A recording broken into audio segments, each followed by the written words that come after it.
Boa tarde, bem-vindos. Damos aqui início mais uma vez à nossa habitual rubrica de revista de imprensa nacional e internacional, que é também uma espécie de revista da semana, por ser sexta-feira e porque nesta altura, como facilmente se percebe, as primeiras páginas dos jornais diariamente estão muito focadas no período excepcional que estamos a viver, tanto a nível nacional como internacional, se bem que há alguns acontecimentos nesta semana em particular que vão trazer, como eu já tenho dito aqui muitas vezes, muito sumo para a gente, ou muita laranja para a gente espremer sumo dos vários conteúdos. Como habitualmente à sexta-feira neste espaço acompanha-me o Pedro Correia, está em direto dos Emirados Árabes Unidos, como também é habitual. Pedro, boa tarde, ainda mais boa tarde, porque é mais tarde do que aqui.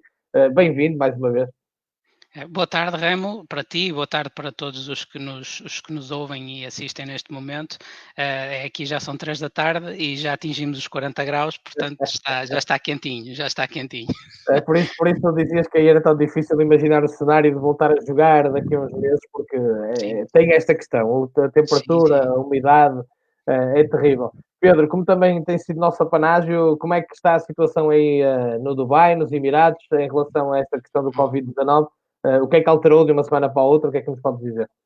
Sim, apertaram um pouco mais as medidas, em termos de ficarmos em casa, portanto isso já estava a ser uma realidade, quase há 3 semanas, faz agora 3 semanas, mas esta última semana, portanto, quem quiser sair de casa pode sair, mas tem que antes preencher um formulário num site da polícia e eles num instante normalmente aprovam, porque é, por exemplo, para ir ao supermercado, assim, tem que se colocar os dados de identificação e a matrícula do carro, e eles depois aprovam e a gente vai ao supermercado e pronto, fazemos as nossas vidas normalmente dentro do que a normalidade agora impõe, obviamente. Portanto, houve essa alteração em relação à semana passada. Depois, tirando isso, em termos de casos, eu até vou ver aqui, portanto, para dar números exatos, 2.990 casos confirmados até agora, mas já 268 recuperações, 14 mortes. Pronto, os números eu continuo a dizer, acho que os Tudo números controlado. são. Sim, sim, sim, as coisas estão sob controle. Creio que neste momento as coisas estão sob controle, embora lá está, os próximos tempos ainda implicam que fiquemos em casa, pronto, e também estamos à espera de perceber em termos dos campeonatos o que é que vai acontecer, porque até agora ainda não há nenhuma decisão nesse sentido também. Ô Pedro, apesar de não estar propriamente nas primeiras páginas de hoje, mas fez primeiras páginas, por exemplo, ontem foi grande destaque nos vários jornais, até pelas várias reações do dia seguinte, a Federação decidiu, entretanto, cancelar os campeonatos nacionais de séniores, também futsal, feminino, de futebol. Não há campeões, provavelmente, segundo se lê no comunicado, também não há descidas. Quantas subidas ainda se vai perceber, e eu ontem tive aqui um programa já relacionado com isso, e vou ter mais alguns até se perceber quem vão ser os dois indicados no Campeonato de Portugal a subir à segunda Liga. Isso está a dar, como tu já imaginas, um brado incrível, não é? Claro. O que é que te parece desta decisão da Federação, sendo certo que cada vez mais aqui em Portugal vai ganhando força a ideia, ainda há pouco li as declarações do Vítor Oliveira, do mestre Vítor Oliveira, a dizer que acredita piamente que se vai jogar ainda futebol na Liga, na Primeira Liga e na Segunda Liga. Portanto, o que é que te parece esta decisão da Federação e os grandes desafios que se apresentam à frente com este comunicado um pouquinho dúbio de quem é que vai subir à segunda liga? Pois, olha, eu começaria precisamente aí pelo fim. É para mim o maior ponto de crítica sempre do Campeonato de Portugal, é a questão das subidas. Eu consideraria bizarra, até na normalidade, portanto, já tirando esta exceção à regra, no normal já é assim um pouco bizarro o sistema de subida. Neste momento, tendo em conta que há 4 séries, não é? Eles dizerem que vão subir 2 equipas. Quais são as 2 equipas então que vão subir? Vão fazer uma pool? Pronto, foi isso que também se esteve a discutir no programa sobre o Campeonato de Portugal, e é isso que eu tenho dificuldade em entender, porque se me dissessem vão subir 4, pronto, vão subir os 4 primeiros eventualmente, ainda que os segundos também tivessem alguma coisa a Sim, sim, dizer, sim. mas aí já era capaz de conseguir encaixar melhor. Agora, esta questão vão subir dois, que dois é que vão subir? Os que têm maior Pois, ainda por pontuação? cima, Pedro, os clubes, a partir do momento que recebem um comunicado a dizer acabou, mandam os atletas, entre aspas, para casa definitivamente. Em casa já estão por causa da quarentena. Eu digo no aspecto de, ok, acabou a temporada. Aliás, eu vi vários clubes, incluindo que estão em lugares de promoção, a dizer acabou a época, obrigado a todos, tal, tal, tal. Portanto, imagina agora, há vários cenários aqui. um play-off, como se diz, que se vai fazer uma pool na cidade do futebol, porque tem os galvados e tal, quer dizer, os jogadores estão sem treinar há tanto tempo, ainda por cima sendo campeonato de Portugal, há este problema. Depois, pool com os primeiros, pool com os 8, ou seja, 2 primeiros de cada série, e depois temos ainda o cenário, que parece que é o que tem mais força, que há aqui uma ideia de subir Vizela e Arouca, porque são os que têm mais pontos, só que ao mesmo tempo, depois, quem está na Série C, Praense e Série D Olhanense, diz assim, então mas a Série A e a Série B valem mais do que as outras, portanto, nenhum cenário vai ser bom, mas também te pergunto se concordas comigo quando eu digo o comunicado da Federação, vendo a excepcionalidade e a dificuldade que é nesta altura até comunicar, poderia ser um pouquinho mais claro, ou então deixar em aberto o que é que iria fazer em relação ao resto, dizer aos clubes que estão nos 2 primeiros lugares que ainda vão ter que reunir e ter que chegar a uma solução, porque da forma como foi comunicado, está aqui mais uma vez uma salada à portuguesa, não é russa, mas é à portuguesa. Deixa aberto a interpretações, não é claro. Sobem 2, ok, que 2 é que sobem, ou qual é o mecanismo para esses 2, sejam eles quais for, subirem? Nesta circunstância ficámos todos sem perceber muito bem, ok, sobem 2, mas quais 2? E os que descem, ou então isso já é uma conversa com a Liga. Mas acima de tudo, o Remo, pronto, porque isso são decisões que a decisão foi tomada e agora temos que perceber quais são os contornos e os moldes dessa decisão. Eu continuo na minha e o que me preocupa mais no meio disto tudo é que aparentemente nada vai mudar. Perdeu-se uma oportunidade, de, como tu já disseste aqui, de reformular, não é? De olhar para isto e fazer algo diferente. Sim, porque eu acho que 4 séries com 18 clubes é demais.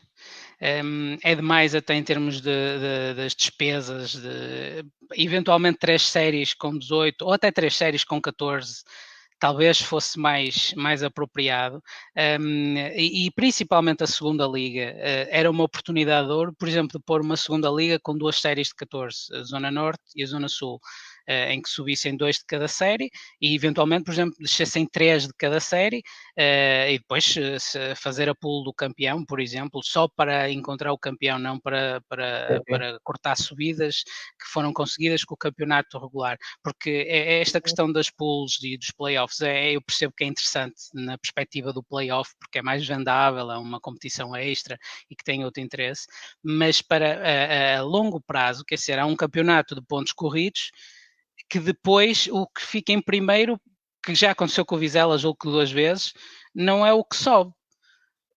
Para o campeão eu ainda dou de barato, ok, mas para o que ficou em primeiro não subir é uma coisa estranha, para mim é uma coisa muito estranha, porque já vivi essa situação de lutar para subir do campeonato, na altura era da segunda divisão B, e sei bem a dificuldade que foi para sairmos de lá, e quer ser, já viste que é chegar ao fim de 30 anos, chegar em primeiro e agora perdes um jogo no playoff e vais fora. Não me parece. O modelo não serve, não é? Como tu dizias, podia e era o que nós todos pretendíamos, que tivesse existido aqui num problema grave como foi isto do Covid-19, a oportunidade para, ok, vamos alterar. Está mal, aconteceu-nos isto a todos, à humanidade, vamos aproveitar que suspendeu as provas, vamos aqui reformular, mas também teria que existir. E eu acho que isso ontem o Presidente da SAD de Olhanense deu aqui um contributo interessante neste comentário, vontade dos clubes da Liga, os clubes profissionais, o dito futebol profissional em Portugal, de como, por exemplo, na Alemanha se resolveu alguns clubes de maior capacidade financeira, nós falamos aqui, quando estamos na revista de imprensa internacional, de ajudar clubes que estão mais abaixo na tabela, ou com mais dificuldades, aqui haver vontade do futebol profissional de dizer, ok, vamos ajudar o futebol como um todo, vamos reformular, sobem 4, descem 4, o que fosse, mas também sabemos que em Portugal abdicar daquela fatia televisiva na Primeira Liga e na Segunda Liga é muito complicado e para muitos clubes é sinónimo de sobreviver ou não, tendo em conta os orçamentos que montam. E por isso é que não existe solidariedade e não se mudando nada na Liga, temos que ser claros, não se consegue mudar nada de verdadeiramente estruturante no Campeonato de Portugal e até no futebol distrital.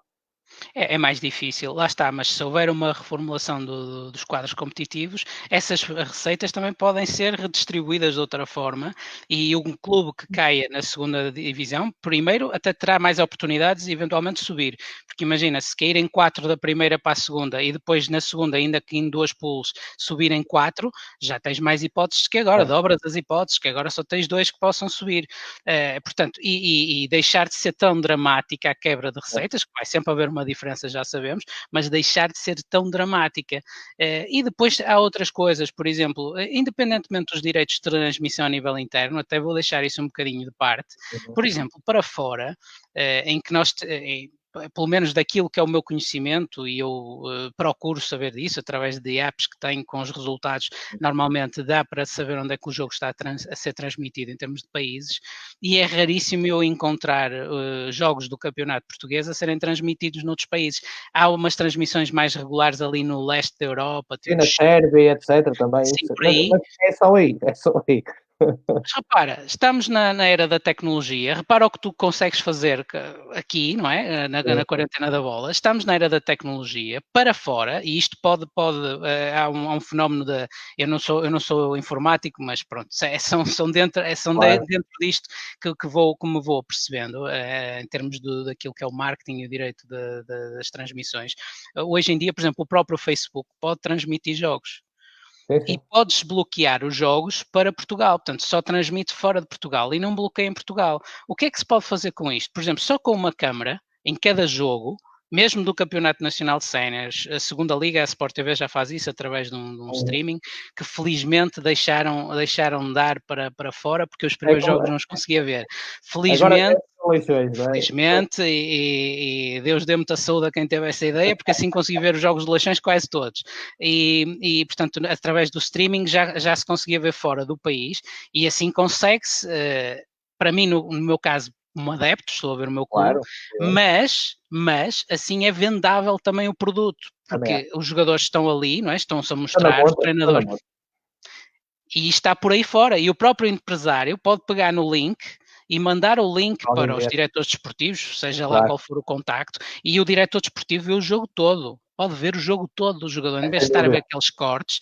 Se Verdade. tiverem departamentos a sério de scouting, podem ver jogos inteiros Toda a daquele gente ganha. jogador. Toda a gente ganha. É E os verdade. patrocinadores que estão à volta do campo e que das camisolas estão a ter exposição, não é? E há empresas que fazem essa medição, há empresas de marketing que fazem a medição dessa exposição dos patrocínios, quer nas camisolas, quer à volta do campo, quer atrás nas conferências de imprensa, portanto eles fazem essa medição. E isto é valor que depois os clubes podem pegar nos relatórios e mostrar, olha, esteve estas horas exposto no YouTube para não sei quantos países no mundo, para Portugal, para aqui, para ali, e isto é tudo valor. Portanto, a profissionalização do futebol também tem que passar por estas coisas e deixar de ser um drama um clube que caia na segunda liga, porque é uma quebra de receitas brutal, quer dizer, as receitas mais baixas na primeira liga já não são nada de extraordinário, não é? Cais na segunda liga é uma quebra enormíssima, não é? E Portanto, daí para eu ir para acho o Campeonato de Portugal ainda mais brutal, portanto, quer dizer, pior, pior. por isso é Agora, que não há há muito formas de dar a volta ao volta. tempo. Há Ora formas de bem, dar a volta a isto. deixa-me só mandar aqui um abraço ao Paulo Monteiro, defesa central, que esteve comigo no FAF ano passado, uma carreira muito bonita, e ele está no FAF, e portanto ele diz que se existe possibilidade de a primeira e a segunda liga retomarem a prova. Obviamente a solução passa por um play-off entre as 8 equipas, porque neste momento estão 8 com possibilidade de subir segundo os regulamentos.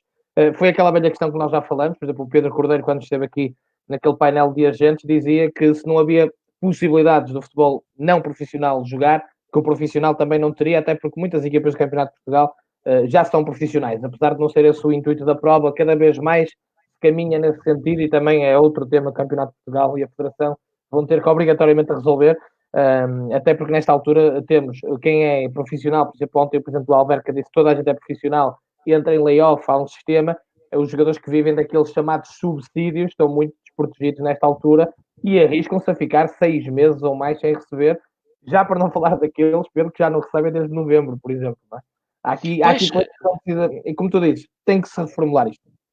tem, e repara, lá está, se eu costumo dizer por absurdo, a conversar com os meus amigos, que os problemas no mundo se resolvem em 10 minutos se houver boa vontade. É evidente que isto é um absurdo, eu digo isto para exagerar, obviamente, mas é uma questão de haver vontades nesse sentido, porque repara, e tu conheces muito melhor do que o campeonato de Portugal e tens tido aí painéis de pessoas que estão diretamente envolvidas e todos se queixam basicamente dos mesmos pontos.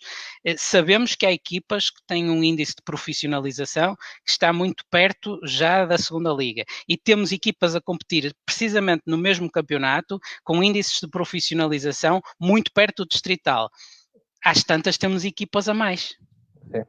Digo eu, assim, de repente. Ou até abaixo do distrital, até abaixo. E depois está mais uma questão, é o que eu digo, estaríamos aqui o dia todo, que é os clubes, equipas já desistiram sequer de se manter no Campeonato de Portugal, algumas até deixaram de pagar já há 2 meses, 3 meses, porque já sabem que vão descer, e agora de repente ficam no Campeonato de Portugal outra vez. E portanto, pois. há aqui muitas situações, tem que se olhar para isto de outra forma. Pedro, para terminarmos esta situação, estava nos jornais de ontem, muito falado, lá está, e nós aqui fazemos também um bocadinho a revista da semana. Aquela linha de crédito que a Federação avança, estamos a falar de quase 5 milhões, mas dará à volta, grosso modo, 28 mil euros para cada clube. Alguns clubes, já se sabe, não vão recorrer. Aqui eu dividi isto em 2 partes. Boa vontade da Federação, que tem que ser dito, podia não ter feito isso. É evidente que nunca se agrada a todos, já quem diga que o dinheiro tinha que ser a fundo perdido. É uma linha de crédito que pode ser paga em 4 anos. O que se queixam os clubes é que assim vão começar já a próxima época endividados. Por isso é que eu dividi isto em 2 partes, boa vontade da Federação e a dificuldade que é num cenário deste de agradar a toda a gente. É pouco dinheiro para alguns clubes, para outros clubes representa conseguir pagar os salários de 2 meses, para um clube de topo, se calhar nem para um mês dá, um clube com um orçamento gigante para subir à segunda liga. As tuas ideias sobre isto? É como tu dizes, é um ato de boa vontade da Federação, e eu pessoalmente, ok, aplaudo, não é muito, mas é algum, e como tu dizes, em alguns casos pode ser a boia de salvação, porque eu agora, para além da justiça desportiva, não é? Porque chegados a este estado de coisas, até isso começa a ficar um pouco em segundo plano, eu olho para os jogadores e para os profissionais, não só os jogadores, portanto, todo o staff à volta das equipas, os tratadores da relva, as pessoas da rouparia, toda esses administrativos, toda essa gente à volta das equipas, que também são gente, que também fazem parte da indústria, que quer se queira que não têm visibilidade, mas fazem parte e estão lá, que recebam os seus salários, ou que recebam alguma coisa que lhes permita sobreviver entretanto, não é? É isso a mim que me aflige mais do que até neste momento mais a questão das subidas, que percebo, ok, quem andou a lutar dentro de campo e quem andou a lutar fora de campo para esses objetivos, obviamente que se sentirá frustrado, mas isso até o que a mim me preocupa mais neste momento, porque tenho a noção que os salários já são de si baixos, se ainda houver um corte abrupto ou não houver salário de todo, as coisas obviamente não sei como é que se vão resolver, portanto nesse aspecto acho que a Federação dar alguma ajuda é sempre bom, mas continuo a dizer isto mais do que o remédio, que agora é o que temos que fazer ao remédio, é procurar prevenir que a doença continue, porque o campeonato já estava doente, as contas já estavam doentes, toda a gente fala disso, portanto, não é com créditos de 5 milhões de euros que se vão resolver as coisas, às tantas é com outro tipo de medidas, e tu já tens tido aí gente a deixar muitas medidas, nós aqui também quando falamos às vezes também vamos deixando algumas ideias, não quer dizer que sejam todas execuíveis ou todas fáceis de pôr em prática, mas alguma coisa creio que se tem que fazer a nível estrutural, para depois não estarmos sempre a cair, agora está tudo a arder, vamos pôr um pouco de água, que mesmo assim não chega, não é? Mal comparado para essas questões dos incêndios, não é? A gente sabe que vai haver incêndios naquela altura e chega, e há incêndios naquela altura. Às tantas tínhamos de fazer qualquer coisa antes diferente do que temos feito. Portanto, há aqui várias perspectivas e várias ideias que tens tido. O que é a ideia comum de toda a gente que ouço falar do Campeonato de Portugal é que há dificuldades e que tem que se reformular os quadros competitivos. Isso eu ouço de quase toda a gente. Toda a gente. Se não alteram, se a Federação não aproveita isto para alterar, então não sei quando é que vai alterar. Ontem os presidentes, Pedro, até disseram aqui, partilharam connosco que nas últimas reuniões os próprios responsáveis federativos disseram que este modelo não serve. Portanto, a própria Federação diz que este modelo não serve. Portanto, eu a partir de agora já digo, então altere-se, tem que se alterar. Não vejo outra maneira. Qual é o problema? A UEFA, a FIFA, é alguém acima deles que está a travar? Não percebo, não é? Se o próprio gestor, não é? Se neste caso a própria instituição que gera o campeonato está a dizer que de facto isto não está bem, não sei o que é estar acima a bloquear, não percebo. O modelo de 72 equipas para subirem duas, meus amigos, toda a gente no mundo, até porque é um caso único, e eu já falei sobre isso, ainda recentemente estava a falar com uns amigos espanhóis, e estava-lhes a dizer isto, e eles achavam que eu estava a brincar com eles, e eu depois lá lhes mostrei por A mais B que era verdade, e que muitas vezes nem sequer subia nenhum dos primeiros classificados das séries, e eles não perceberam muito bem. Claro que cada país tem as suas coisas, mas aqui esta situação, depois de tantas mudanças, fim da terceira divisão, foi Campeonato Nacional de Séniores, Campeonato de Portugal, 3 séries, 4 séries, acho que estava na altura de fazer aqui qualquer coisa para trazer alguma paz. Vamos avançar a olhar para os jornais de hoje. Jornal A Bola, bonita primeira página, digo também a minha opinião pessoal. Os verdadeiros campeões, assim é. Atletas portugueses que combatem o coronavírus na linha da frente. Vou dizer os nomes porque merecem. Marta Onofre, do salto à vara, Francisco Laia, da canoagem, João Diogo, do rugby, Diogo Lima, do judo, Francisco Belo, do lançamento de peso, Leila Marques, natação adaptada, Ana Francisco, natação, Ana Rente, trampolins e Mário Soares, do handball, numa altura em que o desporto está parado e eles não param e salvam vidas, portanto, médicos, enfermeiros, auxiliares, que são atletas de muito bom nível, que nesta altura dão à frente, e aproveito para mais uma vez dizer que no mundo do desporto, no futebol, têm-se multiplicado gestos que obviamente demonstram que o jogador, cada vez mais, os clubes percebem o peso social que tem. Dou o exemplo desta semana do Beto Piparel, que passou por Leixões, esteve aqui comigo, um grande amigo, e a forma como ajudou a sua comunidade de Louros, não se esquecendo das suas raízes, mesmo estando na Turquia, e é só para dar um exemplo, porque há muitos mais deste género, como estes atletas que são profissionais de saúde e que dão à frente, vão à luta, e é um momento bonito também da resposta e que nos dá, Pedro, alguma esperança, alguma ilusão para um futuro que necessariamente será diferente depois disto, até se tem brincado, e peço desculpa que não é brincar com coisas sérias, com aquilo do antes de Cristo e depois de Cristo, que agora mudará para antes do Covid e depois do Covid, será um mundo necessariamente diferente, mas estes gestos que vêm do desporto dão-nos alguma esperança, como é lógico. Dão muita, dão muita. É uma oportunidade também de ouro para mudar muitas coisas. Repara, e mais uma vez falando da quarentena da bola, repara o que foi criado aqui. Numa altura em que nós tantas vezes falamos nas revistas de imprensa do ambiente que estava no futebol português e que era um ambiente pesado e pestilente às vezes, e repara, até depois se quiseres mudar quando acabar a quarentena, se quiseres mudar o nome do projeto, podes, por exemplo, pôr banquete de bola. Tem sido um banquete de bola. Aqueles programas, por exemplo, com o Abel Ferreira, o Paulo e o André, e depois no dia a seguir com o Fernando Valente, o Tiago e o Vítor, eu vou passar aquilo para MP3, pôr no meu telemóvel e agora quando puder voltar a ir a caminhar vou ouvir aquilo, porque aquilo é para se ouvir muitas vezes, porque aquilo é sumo, são mestrados de futebol ali online. Portanto, há coisas boas a acontecer. Não é tudo bom, não é fácil, não é uma altura fácil para ninguém, não vai ser, porque lá está aquilo que nós habituamos a ter como normalidade neste momento não vai voltar àquela normalidade, vai existir uma outra normalidade que ainda não sabemos qual é, mas é uma oportunidade de ouro e por isso eu tenho pena de estar a sentir que provavelmente as coisas a nível dos quadros competitivos não vão mudar como eu esperava. É uma oportunidade de ouro para se fazerem mudanças, até porque agora há uma razão muito óbvia, muito clara para de facto operar essas mudanças, mas fico feliz por estarem a acontecer também estes fenómenos que são muito interessantes e que levam o desporto, e em alguns casos também o futebol, para um patamar diferente daquele em que estava antes desta crise toda. É verdade, estava realmente numa fase muito bem nesse aspecto, não há dúvidas. Ora bem, no jornal A Bola ainda, Benfica, os segredos do scout das Águias, Pedro Ferreira lidera o departamento e explica como são identificados potenciais reforços. No Futebol Clube do Porto, meia Europa atrás de Corona, mexicano tem muitos interessados e o preço está definido. Nelson Puga salvou uma vida, Casilhas recorda o momento em que sofreu um infarto no Sporting. Todos os jogadores estão no mercado, nenhum elemento do plantel é visto lançado como intransferível. Coates, Acunha e Vendel são aqueles que têm mais pretendentes. William Carvalho pode render mais 6 milhões. Leicester e Mónaco querem médio do Betis e Leão tem direito a 25%.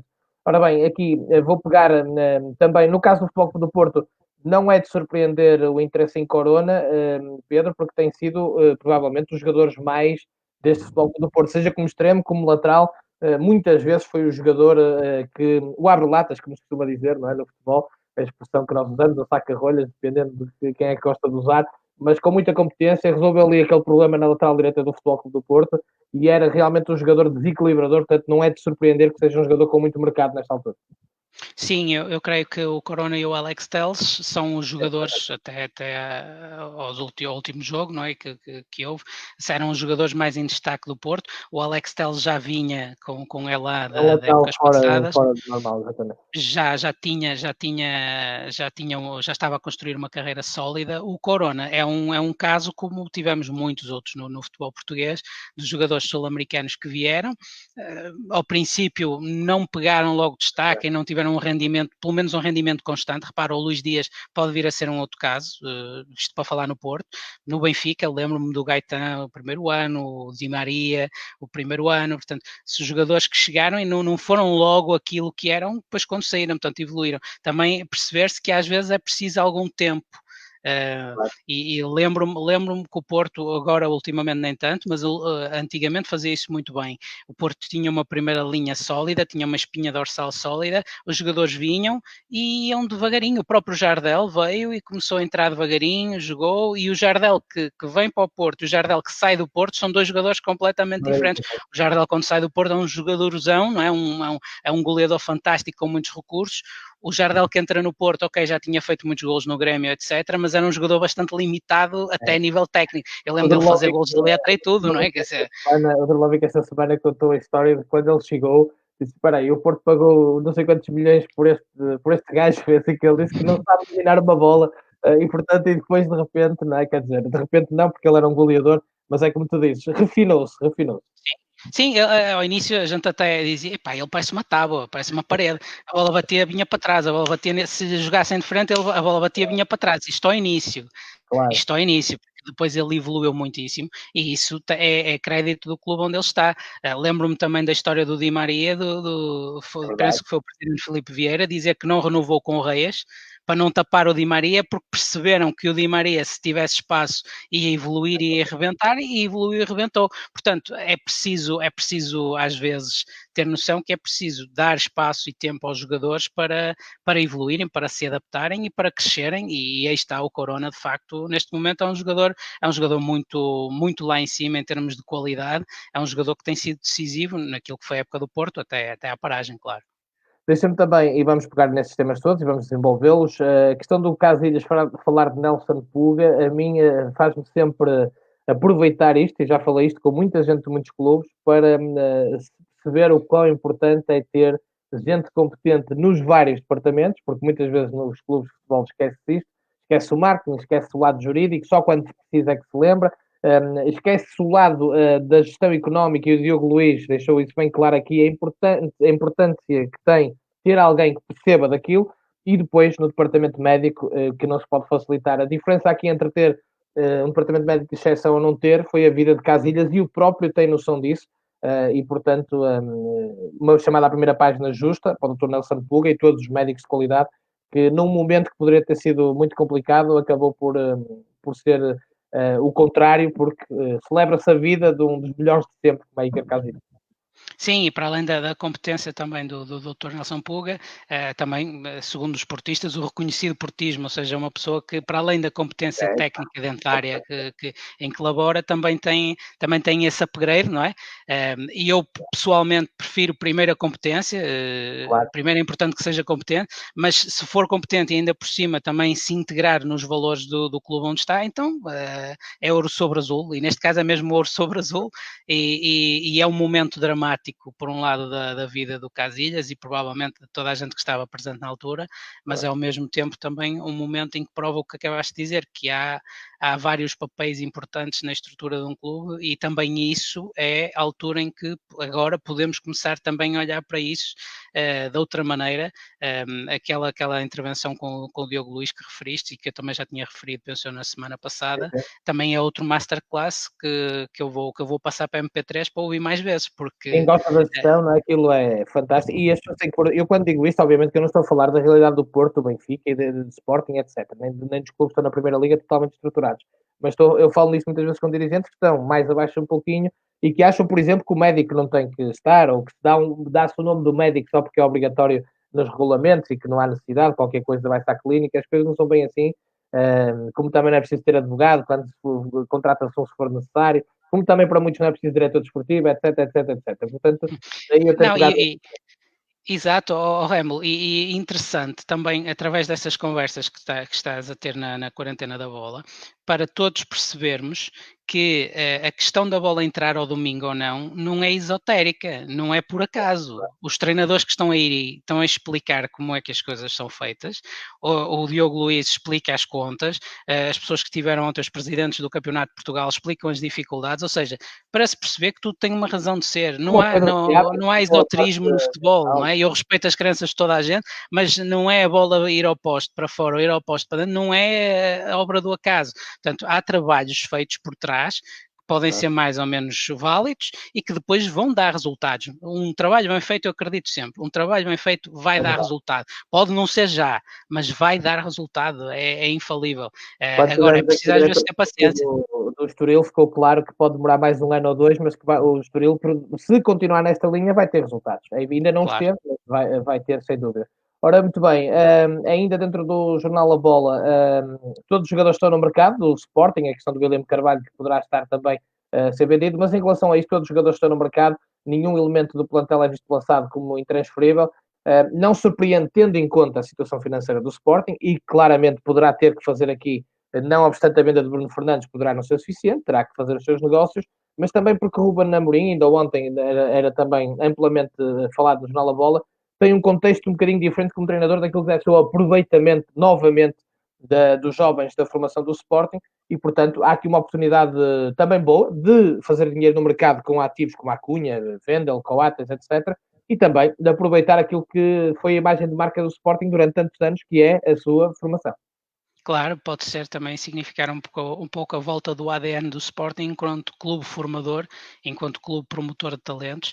E eu creio que, por um lado, esta notícia da capa da bola é um pouco para mim, pelo menos na minha perspectiva da indústria, é uma verdade lá para ali. Todos os jogadores estão no mercado. Claro, É uma questão de preços. claro. Na época das SADs e na época do futebol indústria, não há jogadores intransferíveis. Para mim, não há. Todos os jogadores são transferíveis, depende do preço que paguem pelos passos dos jogadores.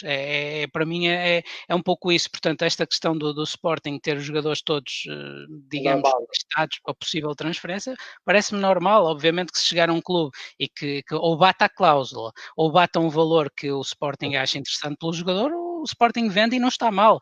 Tem é que depois ter uma estrutura que prepare opção pelo menos A, B e C para aquela posição. Pronto, é isso.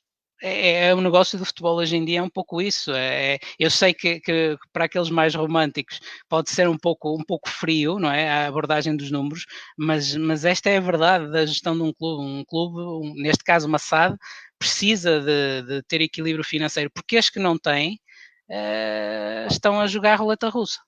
E aí até estão numa posição de maior fragilidade perante o mercado. Quem está bem Exato. pode, tipo, vamos dar o exemplo do Sport Lisboa e Benfica, que toda a gente sabe, pode negociar de uma certa forma, que se calhar o Sporting e o Futebol Clube do Porto, tendo em conta a atual questão financeira que está à volta do clube, já não têm o mesmo poder negocial e terão que aceitar outro tipo de propostas, por vezes, para cumprir com as suas obrigações.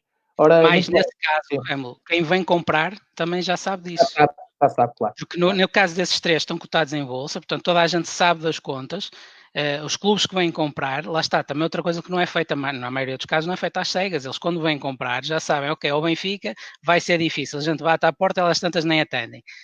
Mas aos outros dois já sabemos que estão numa fase mais fácil, mais fragilidade, pode ser mais fácil. Há uns anos atrás sabiam que para comprar um jogador ao Futebol Clube do Porto tinham que gastar muito dinheiro e o Futebol Clube do Porto foi recordista de vendas anos a fio. E como também ficou claro aqui no dossiê Bruno Fernandes que o Sporting quis sempre um valor e acabou por aceitar outro porque quem estava do outro lado, primeiro Tottenham, depois Man United, sabiam que haveria de chegar ali um patamar em que o Sporting teria que aceitar. E, portanto, Claro. totalmente pertinente isso que acabaste de dizer. O Pedro Sousa lança-me aqui uma questão particular a mim. Pedro, já vou responder sobre o Jornal da Bola. Antes de eu responder esta pergunta, os segredos do scout das Águias, Pedro Ferreira, lidera o departamento e conta aqui algumas dos seus mecanismos, das suas ferramentas, que realmente, eu pego por aqui, toda a gente valoriza o trabalho de scouting que o Benfica tem feito, já desde o tempo de José Boto, que já esteve aqui connosco e que realmente é de enaltecer. Aproveitar para dizer que este domingo e na próxima segunda, domingo e segunda, vamos ter 2 programas só sobre scouting, com scouts das mais diversas realidades. Portanto, é uma questão que eu também estou muito atento.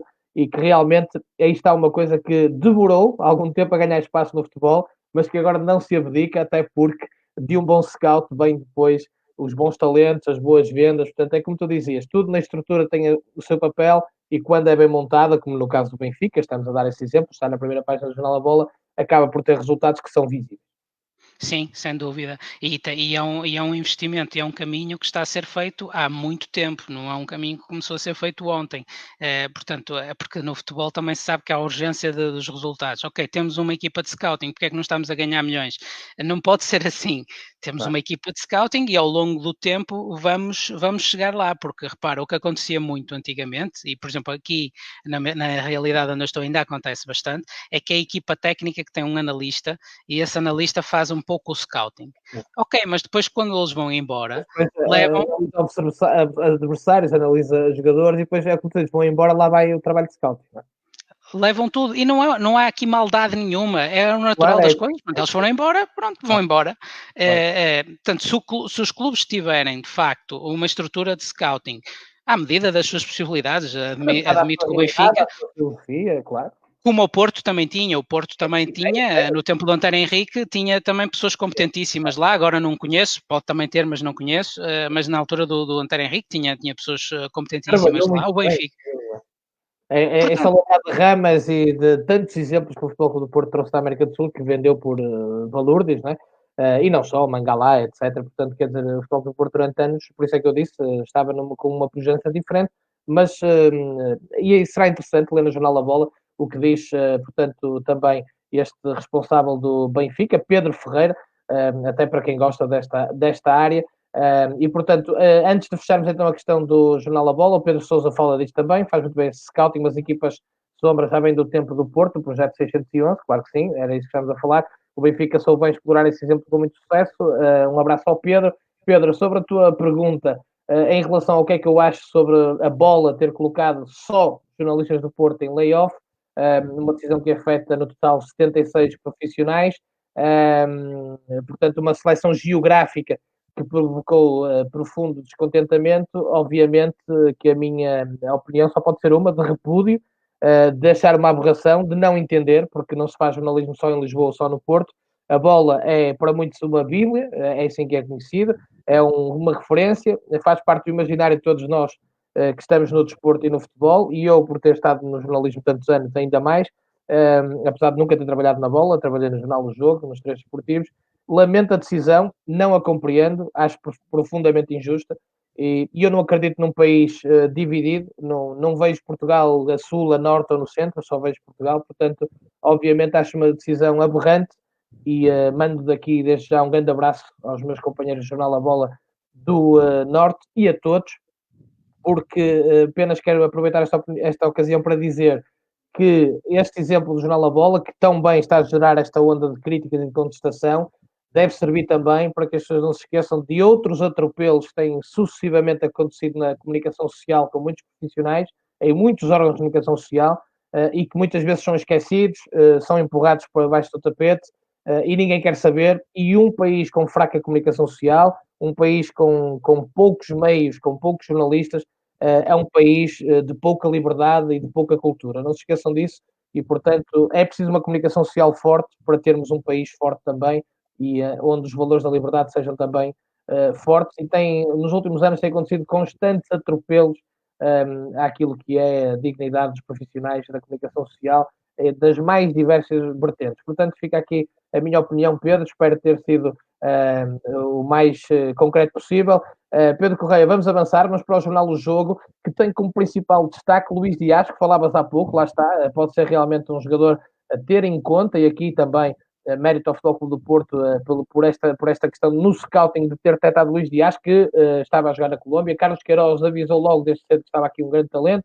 O pai do colombiano contou ao jogo as lições que o filho aprendeu como criança, melhorou a técnica a imitar Ronaldinho Gaúcho. Ele sempre quis o Futebol Clube do Porto, fez a aposta certa, era o mais talentoso, mas ficava no banco para trabalhar mais, obrigado a engordar 10 quilos com massa e carne ao pequeno almoço. Aqui está uma história de superação, uma história interessante também, para muitos jogadores jovens também analisarem e verem. Está realmente ali um talento, está ali um jogador com capacidade, que se nota que tinha que ser limado, nomeadamente se calhar as questões da exigência mais do jogo europeu e de uma equipa como o Futebol Clube do Porto, mas parece-me daquelas apostas de mercado do Futebol Clube do Porto que claramente deu resultado. Sim, se o jogador, como se costuma dizer na gíria, tiver cabeça, eu creio que ele tem tudo para dar certo. Tecnicamente falando, é um jogador que já se percebeu que é bastante evoluído, muito forte no 1 para 1, que é uma coisa que vai começando a escassear cada vez mais. Jogadores com capacidade de romper no 1 para 1 e com iniciativa para romper 1 para 1, e ele é muito forte mesmo. Assume, Tem não é? já. Assume o risco, não é? Tem essa Sim, capacidade. sim. Tem aquela loucura É verdade. do extremo antigo, não é? Saudável. Vai para cima e quer parti-los, e isso também é importante no futebol. Pronto, depois obviamente tem que ganhar outras coisas que são exigências do futebol na Europa, que eu creio, lá está, se ele tiver cabeça, que ele chega lá. É uma questão de tempo, de ter que ter tempo. Também tem um treinador que eu creio que nesse aspecto pode Claro. ajudar bastante, porque é uma pessoa com disciplina, portanto, em que ele possa evoluir e chegar lá. E já agora o Nakajima é outro caso que também Um grande creio que talento. tem condições para chegar longe, e já para não falar dos outros miúdos todos que subiram Nós dos falamos famosos de 19, não imenso é? desafio, não é? Do Romário Baró, do Tomás Esteves, do Fábio Silva, do Diogo, dos Diogos centrais também, portanto, uma geração que o Futebol Clube do Porto tem e que vem aí outros, Fábio Vieira e etc, o Futebol Clube do Porto, e agora o Vitinha também, portanto, o Futebol Clube do Porto tem aqui uma oportunidade de ouro, eu e tu fomos falando disso muitas vezes, de apostar naquilo que produz, ainda para mais estando com dificuldades financeiras. Ora, ainda dentro do Futebol Clube do Porto, Ruben Neves e Dalot pensam voltar ao Dragão, portanto, falaram em Inglaterra, e obviamente há aqui esta ligação muito forte ao Futebol Clube do Porto, e depois um dos grandes, faz também o favor de ser meu amigo, gosto muito dele, Deck estreou-se há 21 anos, estava nervoso, mas entrei e foi fácil, estreou-se no Futebol Clube do Porto Braga, 1-0, substituiu o Cheinho, outro grande amigo também, um abraço para o Cheinho, e nunca mais perdeu o lugar, um jogador que, sendo brasileiro de nascença, ficou português sete estados, sente Portugal como nós todos, e que marca a história do futebol português, pode-se dizer isto, não é? Até pela prestação no Euro 2004, Mundial 2006, na equipa de futebol Clube do Porto, José Mourinho, portanto é alguém que realmente, para todos os portugueses, penso eu, não só para os adeptos do futebol Clube do Porto, fica na história, não é? Sim, eu creio que foi dos jogadores mais geniais que eu vi jogar no meu tempo de adepto de futebol. Era um jogador muito acima da média, tecnicamente, em termos de pensamento, de capacidade de decisão e velocidade de raciocínio e execução. Ele era brilhante, era genial. E de pensar que ele esteve ao mesmo tempo com o Figo e com o Rui Costa na nossa seleção é qualquer coisa, entre outros, mas com esses dois é qualquer coisa do outro mundo. Era um jogador de facto genial. Há jogos daquele Porto de Mourinho da Taça UEFA, e eu refiro isto porque eu não sou portista, mas são jogos que eu vejo muitas vezes, que eu vou ao YouTube ver os resumos, porque principalmente esse o Porto de Mourinho que ganhou a Taça UEFA, havia uns jogos fantásticos. O jogo com a Lazio é qualquer coisa do outro mundo, e o Deco nesses jogos abria o livro, ele ficava endiabrado. De facto era um jogador fantástico, e tivemos a sorte dele jogar em Portugal e jogar por Portugal. Acho que fomos abençoados com isso.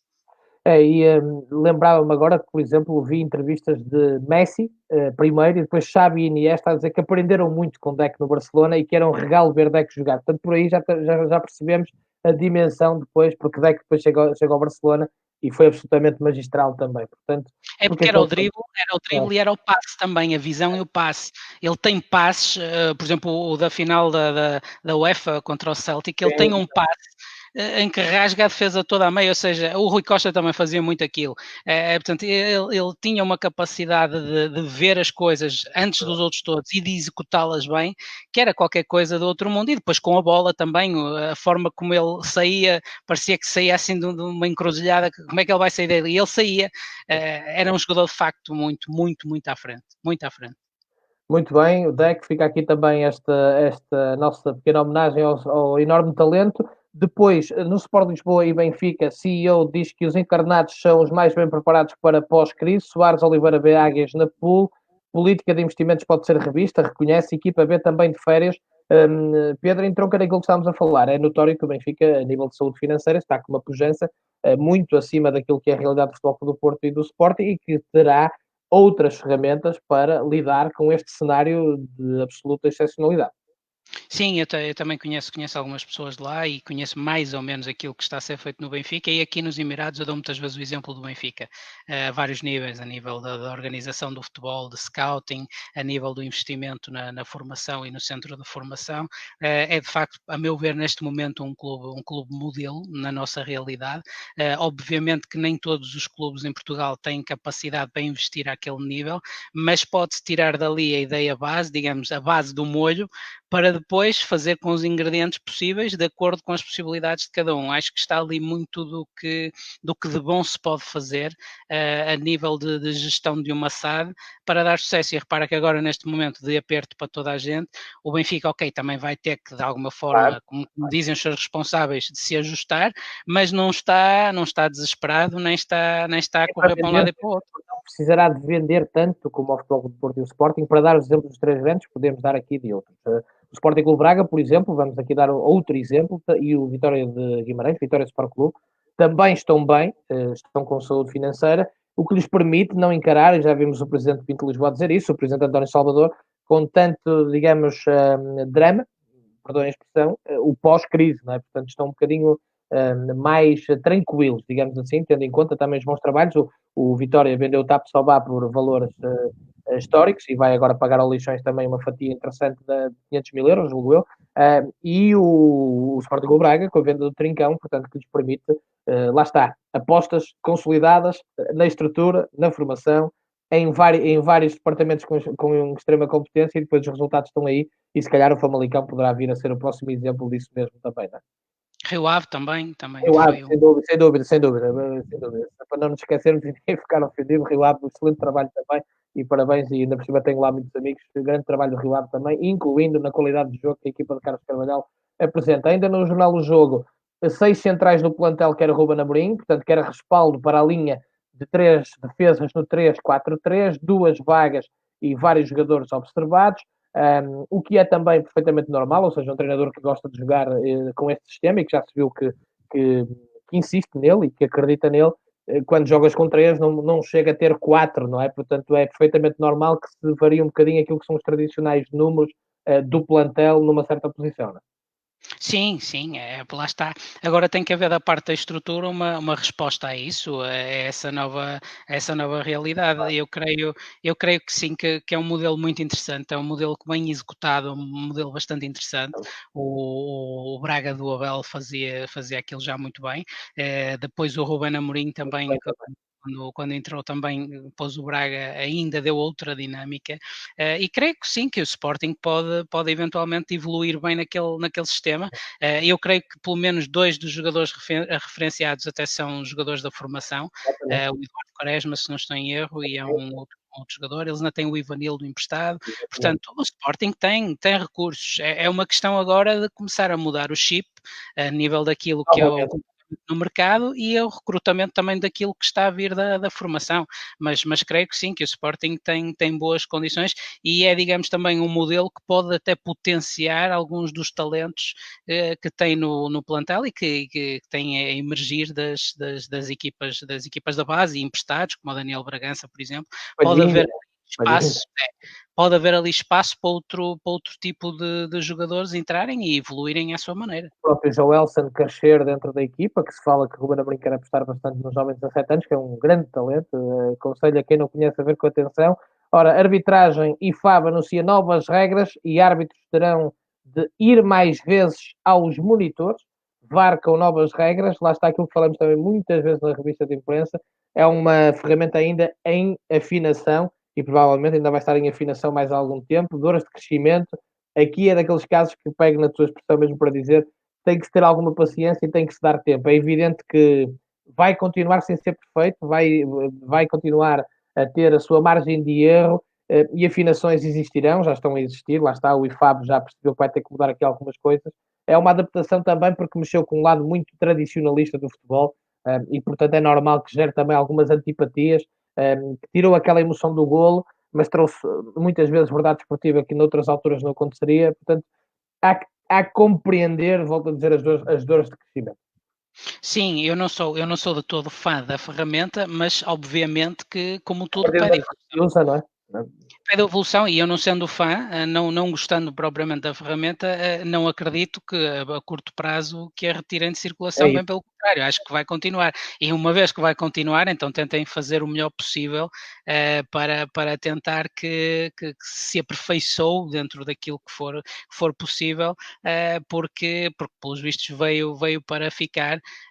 Também nesta área da arbitragem é um momento de reflexão, é um momento para se olhar para aquilo que tem sido feito e para aquilo que pode vir a ser feito no futuro.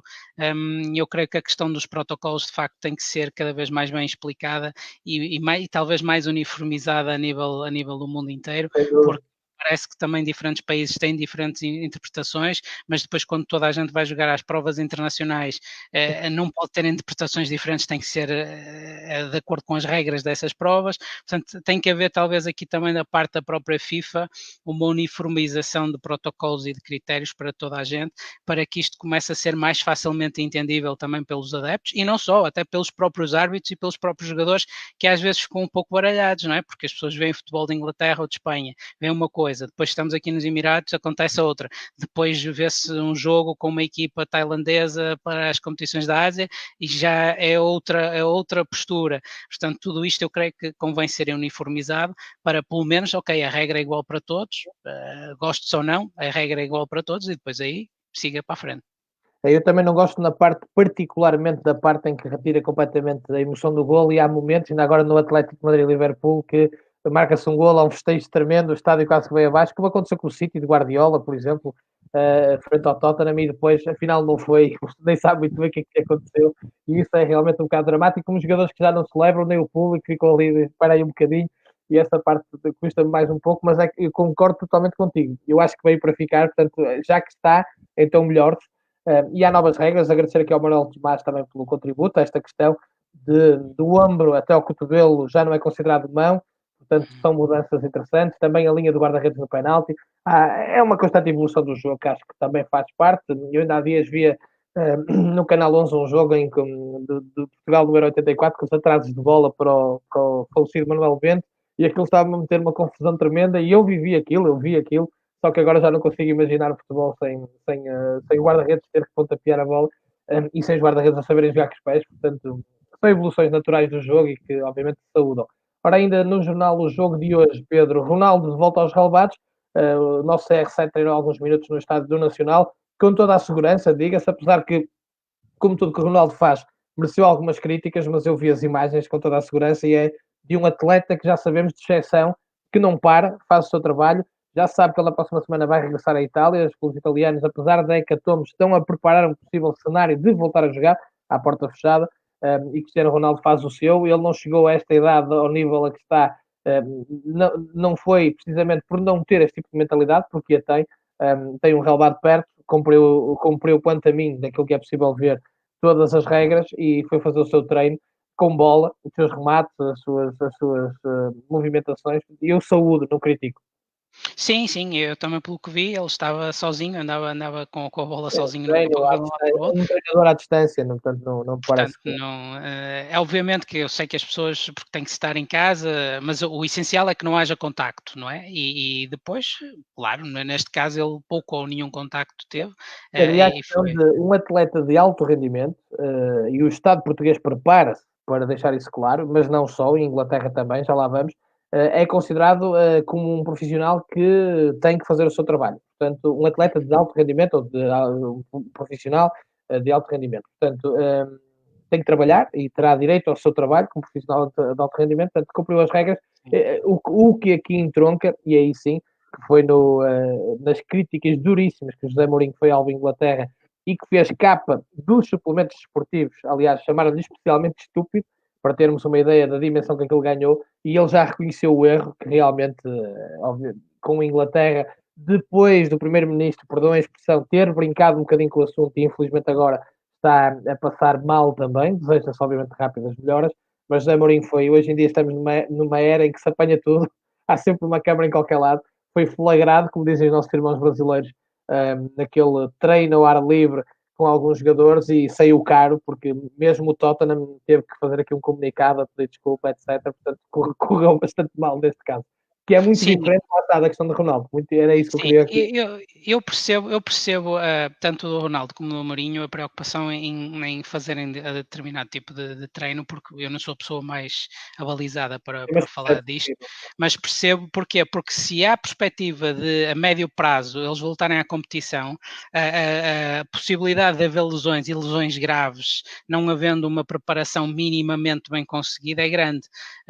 Portanto, porque não é a mesma coisa que um profissional como nós podemos começar a trabalhar amanhã porque não precisamos ganhar ritmo, não é? Pelo menos teoricamente, mas um atleta não, um atleta precisa de uma certa preparação, e se essa competição a alto nível começar num timing em que não dê tempo deles se prepararem tão bem como necessário, ou minimamente bem, a possibilidade de lesões é muito alta, portanto eu também percebo a preocupação deles, não acho que seja assim uma coisa também que lhes passou pela cabeça, uma maluqueira, eu percebo a preocupação deles, agora também percebo por outro lado que neste momento estamos na situação em que estamos e é natural que também, principalmente a questão do exemplo, porque no caso do Tottenham eles estavam juntos, eles estavam ali muito, muito Foi esse perto, o problema. pronto. E eu percebo a questão do exemplo, obviamente também percebo por aí, mas a questão não é uma coisa, não é uma situação extemporânea que lhes deu na cabeça e foram treinar para o parque. Eu estou a perceber o que é que lhes vai na alma, não é? Se queremos voltar aos treinos daqui a pouco tempo, isto vai acabar por acontecer, não é? Portanto, e o Manuel Tomás está aqui mais uma vez, obrigado Manel, a dizer o decreto-lei diz que o futebol profissional pode treinar, é aquilo que eu dizia, um atleta de alto rendimento é considerado como alguém que tem mesmo que trabalhar. Portanto, ora bem, para terminarmos o jornal do jogo, aqui do lado, portanto, no rodapé em baixo, que fala Premier League, antecipou receitas de TV, Federação Alemã teme falências de clubes, estrelas do PSG aceitam cortes, e assim também já fazemos aqui um bocadinho da revista de imprensa internacional, até por questões de tempo. A questão da Federação Inglesa, FA, apesar do poder financeiro da Inglaterra ter antecipado receitas televisivas, diz bem da situação que se vive, mas também demonstra aqui um mecanismo que serve para proteger os clubes numa altura complicada e o próprio futebol, não é? Pode ser um exemplo, sendo que aqui em Portugal tem-se falado mais do contrário, não tem sido tão pacífico, mas mesmo a Liga Alemã, Bundesliga, uma das também mais poderosas do mundo a nível financeiro, com receios de clubes que possam falir. Portanto, é uma situação de exceção e quem pensa que só afeta o Portugal está enganado, e estas duas notícias revelam bem isto.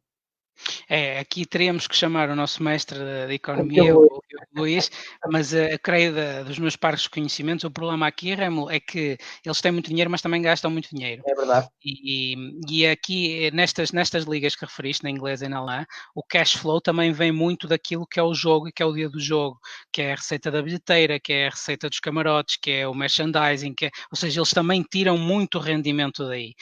Portanto, o jogo acaba por ser mais importante.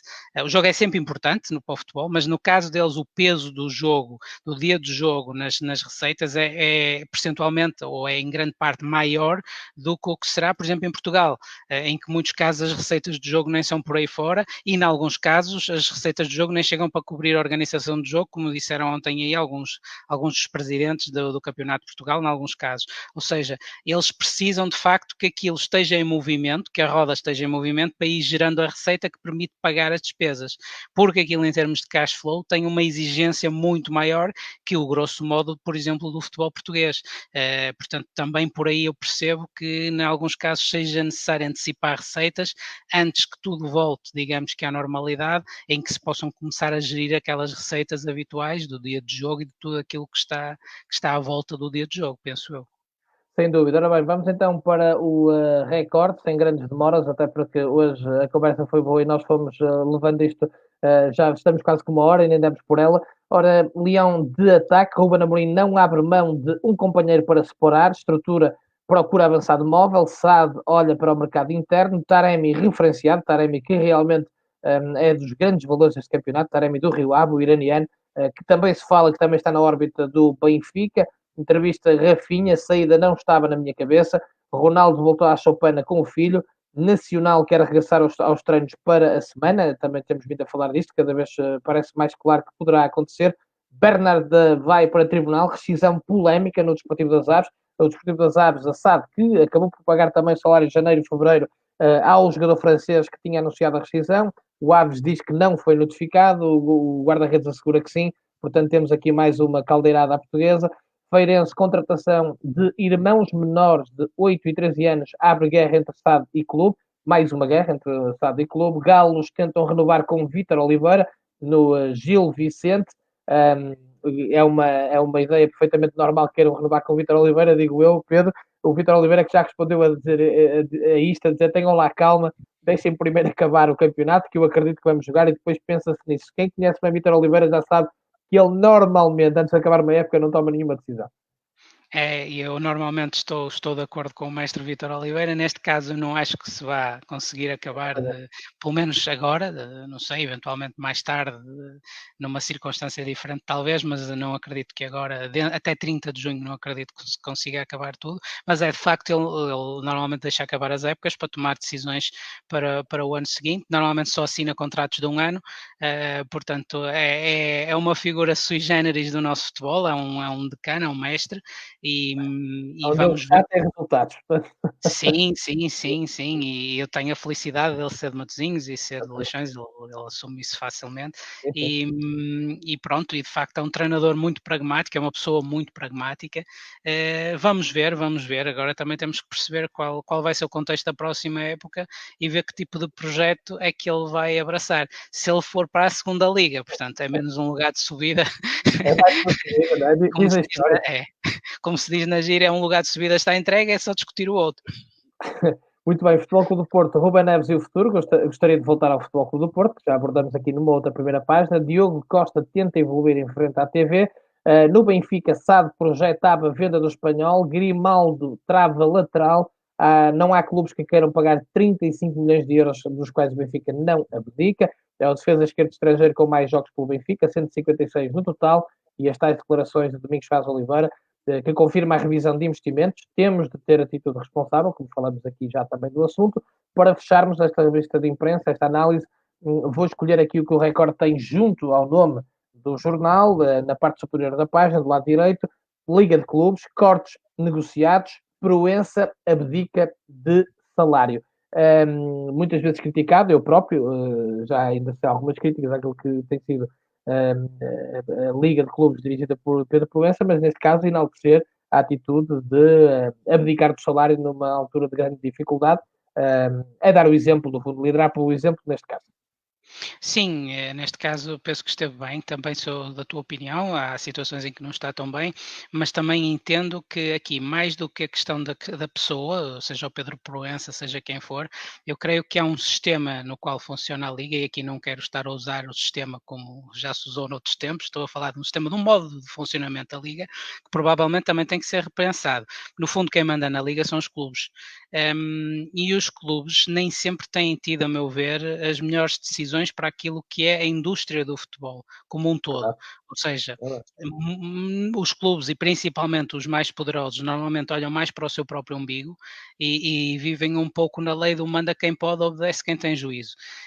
Ou seja, depois os outros têm que obedecer se tiverem juízo. As coisas no tempo do Dr. Mário Figueiredo, em abono da verdade, ou pelo menos daquilo que é a minha opinião, as coisas estavam numa perspectiva de mudança. Eu creio que ele vinha assim com umas ideias um pouco revolucionárias para aquilo que é o status Alguma quo. coisa queriam rapidamente que ele saísse de lá. Foi a ideia que ele conseguiu. E saiu. Saiu. Portanto, quem manda, a questão é, ok, o Pedro Proença está na liderança e terá as suas ideias e terá os seus méritos e terá os seus deméritos, tudo bem, mas é preciso perceber a forma como as coisas funcionam, é que provavelmente precisam de uma reflexão e precisam de alterações também a esse nível, porque, por exemplo, questões a nível da arbitragem, daquilo que são as lutas pelo poder, digamos assim, a nível negocial, tudo isso, são coisas que têm que ser revistas, porque me parece que os sintomas também já vêm de algum tempo e agora, pronto, perante esta situação, tudo bem ao de cima, porque esta situação em que estamos a viver também tem tido essa vantagem. Há muita coisa a vir ao de cima. Portanto, há muita coisa que estava a ser falada como rumores nos bastidores, em que se falava, mas não era muito claro, e agora está a ficar claro que de facto o rei vai nu, portanto é preciso arranjar vestimentas em condições para o rei. Ora bem, para fecharmos, Pedro, como sempre fazemos, eu escolho aqui algo da revista de imprensa internacional e escolhi a capa do AS hoje. que tem algo interessante. O A chama-lhe gangas para uma crise. Jogadores que estão em fim de contrato ou que podem sair por menos de 25 milhões, ou seja, sair a custo zero ou por menos de 25 milhões de euros. E Callejon e Mertens do Nápoles são exemplos. Também Pedro e William do Chelsea. Thiago Silva e Cavani do Paris Saint-Germain. Também Munier do Paris Saint-Germain e ainda Vertonghen do Tottenham. Ou seja, se há algo que esta crise também trouxe, e hoje à tarde vou debater isso com o Presidente da Associação Nacional de Agentes de Futebol, o Artur Fernandes, é a questão dos jogadores em fim de contrato, que terminam o contrato a 30 de junho e que com tudo isto ficou aqui muito dossiê em stand-by e há realmente jogadores, desde enorme caraveira até jogadores menos conhecidos, mas em todas as primeiras ligas, que acabam contrato e que com isto tudo poderá precipitar a que os clubes não renovem ou que outros clubes aproveitem a situação. Portanto, é um novo dado que com esta suspensão, com esta interrupção, vem para cima da mesa no que a mercado diz respeito. Sim, embora estes jogadores que referiste, pelo que eu entendo, neste momento já estão desprotegidos, ou seja, já podem assinar por outro clube. Curiosamente, estamos a falar de 3 clubes. Há aqui 3 clubes que estão envolvidos. É o PSG, é o Tottenham, que já tinha perdido o Eriksen agora além das lesões, pronto, e o Nápoles. Ou seja, há aqui clubes, e lá está, isto também é mais um sintoma que está a vir ao de cima de eventuais problemas no back-office destes clubes, porque são jogadores com mercado, portanto são jogadores interessantes, mas que não renovaram a tempo. E o Chelsea também. E o Chelsea tem Pedro e o William, principalmente o William, que não é, se desprimeu pelo Pedro, que já estará noutra fase da carreira, mas o William continua a ser um jogador, um médio de enormíssimo nível. Não é? O Chelsea também penso que está intervencionado, não é? Também está com pois. O senhor Abramovich gastou muito dinheiro que agora tem que obrigar a repensar, não é? Se já era obrigatório repensar, agora neste momento é como tu dizes, se calhar os grandes investidores também vão aqui brecar um bocadinho a fundo e ver o que é que dá e aproveitar este momento para deixar sair a custo zero, é verdade, mas para poupar na folha salarial. E repara, isso pode ser muito mau para alguns, mas pode não ser mau de todo para muitos.